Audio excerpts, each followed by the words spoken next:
There are really two general types of rational equations that you're going to run into. One of them is where you just have one rational expression equal to another rational expression, like we have here on the left. And the other one is where you have well, basically multiple rational expressions on one side and one on the other, or even multiple on the other side. And they require two different sort of policies as far as solving them. So we're going to take one example here of each and walk through them step by step. If you have, like for my example A here, which is not example A in the text, but if for example A here you have one fraction equal to another fraction, just like you used to be able to do in elementary school, where you had maybe 3/4 is equal to, no, it wasn't elementary school, it was pre-algebra, equals 7 over x. You could solve for x by cross multiplying. 3 times x and 4 times 7 would give you 3x equals 28, and then you could solve for x. We can do the same thing here. We'll multiply diagonally, so we'll cross multiply these two fractions. 3 times 3 gives us 9, and x minus 4 times x plus 4, that's going to be a difference of squares, because that's those are conjugates, x minus 4 and x plus 4. So that's going to end up with 9 is equal to x squared minus 16. Yeah? Then we can add 16 to both sides, and we'll get 25 equals x squared. Let me cancel, get rid of the stuff down here so it doesn't distract us. There we go. If 25 is equal to x squared, then we take the square root of both sides, and we get x is equal to positive or negative 5. So we really get two options here, positive 5 or negative 5.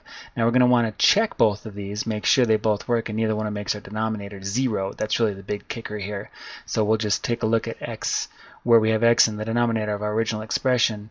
If 5 would make this denominator equal to 0, or if negative 5 would, then that answer would not actually be valid, even though it's sort of mathematically something you can come up with. It doesn't make this denominator 0, neither of those do, so both of these answers are valid for this particular expression. So now let's take a look at the other option. The other option here, the other type of equation you might run into, is where you have multiple expressions. In order to solve this, this type, what you need to do is find a common denominator so that we can add the two expressions on the one side together, and then we can cross multiply. So we need to find a common denominator for these two right here. Well, common denominator might be x plus 4 times 3. We can take a look at each of these and consider them each one term. And if we do that, then our common denominator would be x plus 4 times 3. And that actually looks like that's the same denominator over here if we were to factor it. If we were to pull out that 3, we'd have 3 times x plus 4. So that actually is going to be the same denominator all the way across. And if we do that, then we can make these two have that same denominator. Let's do that first. Let's take this first expression, we'll multiply it by 3 top and bottom. So then we'll have 3 over 3 times x plus 4, and then this expression will multiply by x plus 4 top and bottom.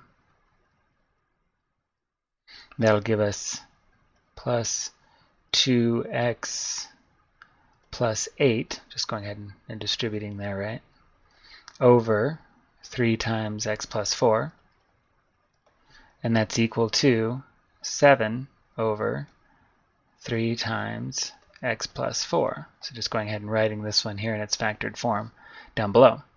So now everything has the same denominator. Now that's kind of convenient, because since this is an equation, we can multiply both sides of an equation by the same thing, right?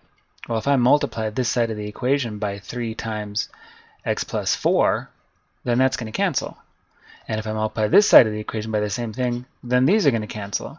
So really what I end up doing is just getting rid of that denominator all the way across, and we're just left with 3 plus 2x plus 8 equals 7. Now we have 2x plus 11 equals 7. 2x equals negative 4, subtracting 11 from both sides. X equals negative 2. So now as long as negative 2 doesn't make any of our denominators 0, and it doesn't, that's a valid answer, and we're done.